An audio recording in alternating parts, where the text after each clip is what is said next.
আসসালামু আলাইকুম। আমার শ্রদ্ধেয় মা বাবা ভাই বোনেরা কেমন আছেন? আশা করছি ভালো আছেন। আমরাও আপনাদের দোয়ায় আল্লাহর রহমতে ভালো আছি। আজ আমি মুরগির মাংস আলু দিয়ে রান্না করব। এই যে মুরগির মাংস কেটে ধুয়ে নিয়েছি, আলুটাও খোসা ছাড়িয়ে কেটে নিয়েছি। এই আলু মাংস রান্না করতে আমার লাগছে পেঁয়াজ কুচি, লবণ, হলুদ গুঁড়া, মরিচ গুঁড়া, ধনিয়া গুঁড়া, আদা রসুন জিরা বাটা, দারুচিনি, বড় এলাচ, ছোটো এলাচ, লবঙ্গ, গোলমরিচ, রান্নার তেল তো থাকছেই। আমি আলুটাকে হলুদ লবণ দিয়ে তেলে ভেজে নেব।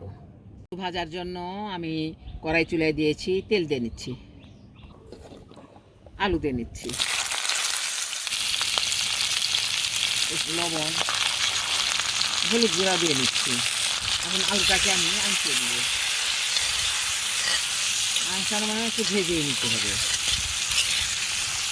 মাছের আলু ভেজে না নিলে হয় না, কালারও ঠিক আছে না, স্বাদও লাগে না। আলু ভাজা আমার হয়ে গেছে, এখন আমি নামিয়ে নিচ্ছি। রান্নার জন্য কড়াই চুলায় দিয়েছি, তেল দিয়ে নিচ্ছি,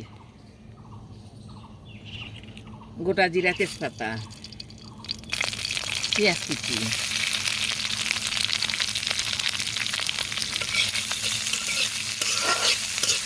দিলাম। এখন এই পেঁয়াজ কুচিটাকে ভেজে নিব বাদামি রং করে।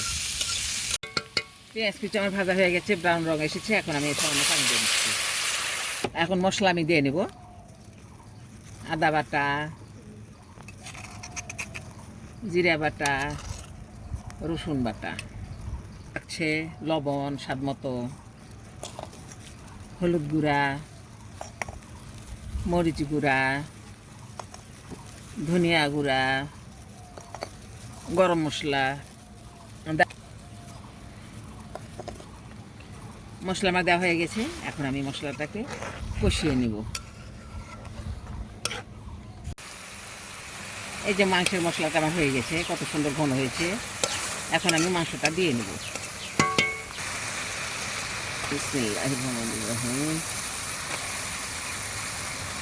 দিয়ে নিলাম, মশলাটাকে মশলার মধ্যে কষিয়ে নেব। মুরগির মাংসটা আমি কষাচ্ছি, কষানো কোনো হয় না। আমি এরই মাঝে আলু ভাজাটা দিয়ে দিচ্ছি, ভাজা আলুটা দিয়ে দিচ্ছি। দিয়ে আলুটাকেও আমি মাংসের সঙ্গে সুন্দরভাবে কষিয়ে নেব।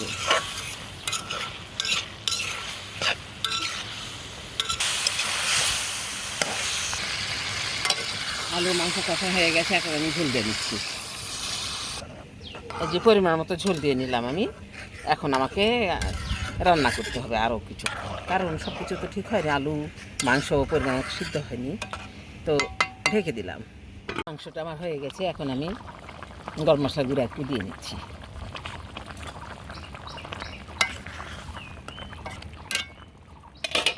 এখন আমি নামিয়ে ফেলবো।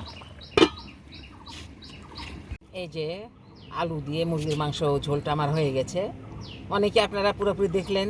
যাই হোক, আপনাদের ভালো লেগে থাকে আপনারা এভাবে ট্রাই করে দেখবেন, বাসায় রান্না করে খেয়ে দেখবেন, ভালো লাগবে। আপনারা সবাই ভালো থাকবেন, সুস্থ থাকবেন। আল্লাহ হাফেজ।